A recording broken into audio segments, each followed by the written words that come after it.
Hey everyone, and welcome back. Ready for another deep dive. Today we're tackling something I know a lot of you are curious about: how our canine companions experience the world. Yeah, it's fascinating. We've got some really interesting research that reveals just how different a dog's reality is from our own. Okay, so let's kick things off with the sense that everyone immediately associates with dogs. Yeah. Smell. I mean, we all know dogs have amazing noses, Right. but how much stronger are we talking here? Like, is it a little bit stronger or is it... Oh, it's way more than just a little bit. Think about it this way.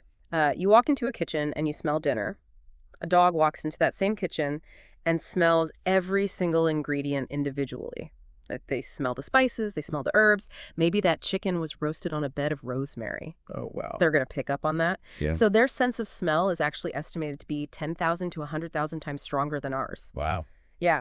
And, we humans, we have about 5 million olfactory receptors. Okay. Those are the things that detect smells. Okay. Dogs have 300 million. Oh my gosh. No wonder they sniff everything. Yeah. So it's more than just finding that tasty dropped food, right? Oh, for sure. Yeah. Smell for dogs, it's not just a sense, it's their primary way of experiencing the world. It's like their version of sight. And it's how they recognize individuals. It's how they track prey. They even use it to sense emotions like fear or excitement in other dogs or even people.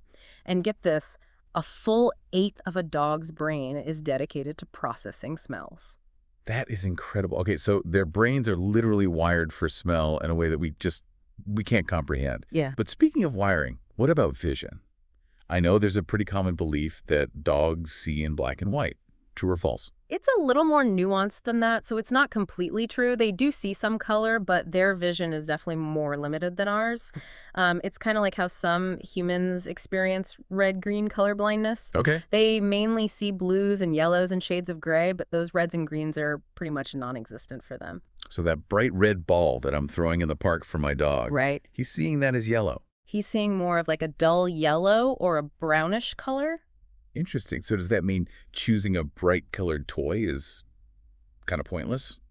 Not necessarily, because while color might not be super vibrant to them, movement is still a huge attention grabber. Right. So that red ball flying through the air is definitely going to catch their attention, even if the color itself isn't the main draw. Okay. So it's the movement. It's the, me throwing it and stuff. Exactly. Okay, I get it. Now, what about night vision? I mean, it's always a little freaky when I see my dog's eyes glowing in the dark. Yeah. What is the science behind that? So dogs have this really cool adaptation called the tapetum lucidum. Okay. And it's this reflective layer at the back of their eye. And it basically acts like a mirror and amplifies any available light.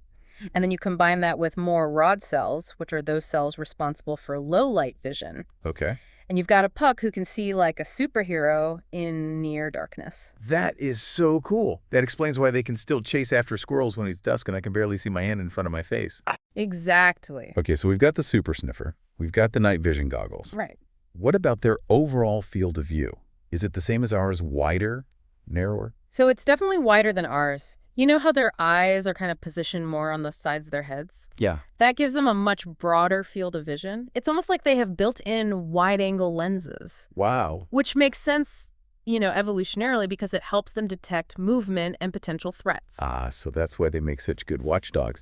They're catching every little movement in the corner of their eye. Exactly. Okay, so all this wide-angle vision, does it have any downsides? There is a little bit of a trade-off. While that panoramic vision is really great for spotting things at a distance, they might not be as good at focusing on things up close.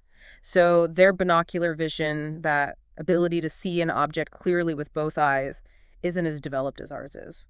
So that might explain why sometimes I'm holding a toy right in front of my dog's face and he just seems oblivious. Exactly. It's like he has that wide-angle lens for spotting squirrels way off in the distance, but not the zoom lens for details up close. Okay, that all makes sense. So we've covered smell, we've covered sight.